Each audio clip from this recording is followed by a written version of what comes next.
So I have to apologize up front, guys. I know I'm a little bit behind with the videos, and I don't mean to be. I've had a lot going on IRL. I had a bachelor party last weekend for an upcoming wedding of a family member, and I was in New Orleans. I was out the whole weekend for that, and then I got back, and I had all kinds of tests going on with the classes that I'm taking right now. So basically, first off, I'm sorry that I haven't uploaded in probably, 10 or 12 days or so, at least. That's my bad. I'll try to catch up on that. But back to the account and what we've been doing lately. So Jagex announced that they were going to release a Scotizo pet and a Scotizo helm recolor. So I think it's going to be a purple and black Scotizo helm. So I've been working on Slayer lately, trying to get as many superior monsters as I can in the catacombs for the dark totem pieces, because that's the best way I've found to get the dark totem pieces, while I'm actually still gaining some experience at the same time.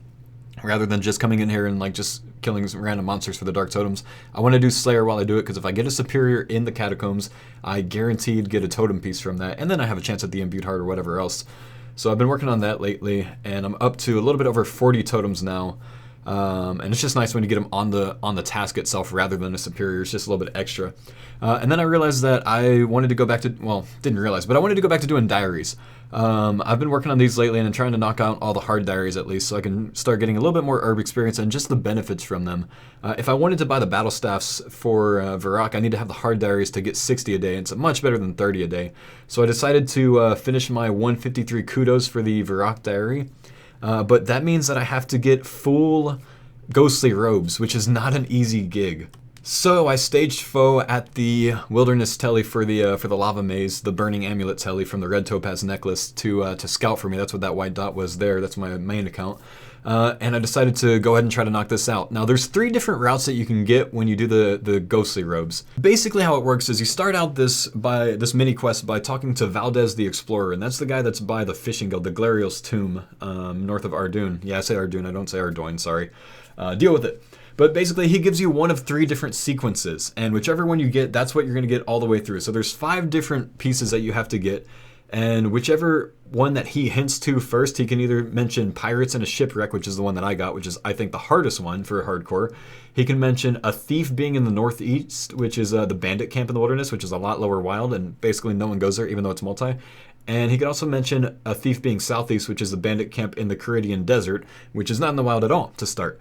Well, I got the hardest one, which you have to come to the pirate's hut all the way up here in the high wild, and I had to log there because I thought I saw a white dot, but it wasn't anyone threatening, just, reflex to log instantly. But so that means I have sequence 1 the whole way through it. So I have to come all the way up here to level 54 wild and search for this dude. And I actually didn't know where he was immediately. It's been a while since I've done this, and I've had this sequence before. I thought he was at the ship. It turns out that he was a little bit to the south of it. But there's, with these 3 different routes, the hardest one involves the pirates, ship up here, or the pirates' hideout. The Chaos Temple in level 38 Wilderness, and this is the one that people use when they're killing, what is that guy, the crazy archaeologist? No, the Chaos Fanatic. A lot of people PK there now because they just put the Wines of Zami that you can telegrab in there. So that's a very dangerous area. And then you got a couple steps that are outside of the wilderness, and then you've got one at the end, which is the Rogue's Castle. So you've got basically 3 very, very dangerous wilderness steps in this. Which is not a fun time, and it's something that you absolutely have to get done for the Varrock Diary because you get 10 kudos from it. The only way to get the Varrock Hard Diary done is to get 153 kudos, which is maxed out. So I had to do this, so I basically just geared up in all of the tank gear that I had. I brewed before I came in, I Sarah brewed and restored before I came in, just to give myself a little bit of an additional bonus, just in case someone attacked me. And I brought a lockpick for an escape just in case, because there's the pirates' little hideout right there where you have to have a lockpick to get in, just east of the area that I just was at. If I get attacked here, I guess my only route is either to run south and hope I don't get TB'd, or if I do get TB'd, run to the KBD lair and try to hang out at the poison spiders as long as I can. And then the final location at the Rogue's Castle in the northeastern wilderness. If I get attacked there, I kind of just think I'm fucked. I might be able to play with the ladders because there's 4 different levels of that castle, and there's a winding staircase that goes to all of them, so you can go up and down and up and down and maybe get a log. But if I get attacked there, I'm basically done for, I think. So I had to basically just hope and pray that no one was going to be out at this time. And, the Wine of Zami here, if you've seen the PKing videos that have been released since this thing came out, there's just been a ton of people here. So I do my little nervous thing and hover over the logout button.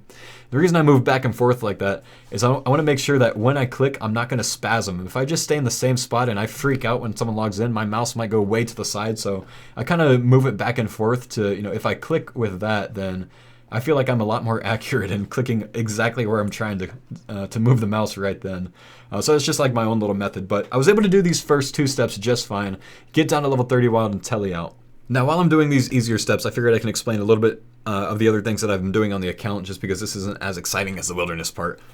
So with that Skatizo update, I think it comes out in the next 2 weeks or so. Jagex mentioned today on the Q&A that they would be updating it sometime soon. They just don't know exactly when. That makes me think that it's not going to be next week, but since their word was soon, I'm thinking the next 2 weeks, maybe the next 3 weeks. I'm really hoping for 2. It's just a pet and a sleigh hovering color. It can't be a lot of work to put it in my opinion. Though they might have some issues scaling down the pet, so I don't know. Maybe they use the little minions that Skatizo pops up, but I am looking forward to that, whatever they decide to do with it. I just want that to hit because I'm going to have a ton of hard clues to do and a ton of ancient shards from that as well. And maybe some elites too. It's like a 1 in 5 chance for elite clues. Anyways, back to the high wild content. Again, I am using my main here. I'm using him to cut the web, so I can just run it. I'm not going to run with him the whole way through. I don't want to follow him to, in case a PKer shows up, they attack him instead of Fauxcus. No, if a PKer shows up, I still want to have some risk involved on this account. I don't want to try to box or anything like that in single, or, if they show up, I have to tank it, but I am using him to scout very simple areas and cut the web for me. I don't have a problem with that. If you do, that's fine. You can play hardcore that way. I'm just going to play mine this way. I think this is a risky enough way to play it. I decided to go west there, by the way, instead of going straight east. It's a little bit longer of a run, but I don't think I've ever seen any PKers on that side of that little lava strip. I figured if I go east, there's PKers that take out the resource area, the Hellhounds there, because people are doing that Wilderness Slayer now. It's a terrible time to do this because of the Wilderness Slayer stuff. But I figured this would be the best route for me. I might run into someone that's doing the Chaos Ellie. I don't have any account staged at the Rogue's Castle here, so I might run into someone that's doing Chaos Ellie here. Actually, there's no one there, so I think I'm pretty set, honestly. But if I can get up here, if no one's thieving from these chests, it's basically home free. I'm just going to close the doors behind me. It's kind of like Deadman mode playstyle. I don't like to leave any marks where I am. And, if some random PK or PK group was walking along here and they see a lot of doors open, they know they don't spawn open probably. So they know someone might be here. So I don't want to have anything like that to draw someone towards me. So I just try to close doors behind me on the hardcore when I'm in the wilderness, if I'm doing something like this. Or on Deadman mode. It's just a good tip to go with. There it is. But anyways, actually I had a good Deadman mode clip here of escaping a team of people. I think it was AC even. One time. Really funny clip. I might post that in the description just so you guys can get a little kick out of it because I was able to log out in this room. But basically, this is the last step that I have of this ghostly set. Like I said, it's the hardest one, I think. The other one's the sequence 2 is the Bandit Camp in the Wilderness and the Graveyard of Shadows, which is by the Green Dragons, but it's in 20 wild or under, so it's quickly tellyable, not that hard to do.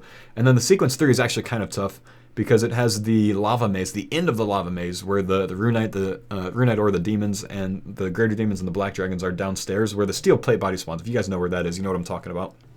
And it also has the Edgefield dungeon at Earth Warriors. So those 2 sequences are so much easier to get the full ghostly. And it's just basically rolling a dice 1 out of 3. Whichever one your account lands on, that's the one you're stuck with. You don't get one of the other sequences. You don't get to pick between them. And I just happen to get the shitty one with all the high wild ones.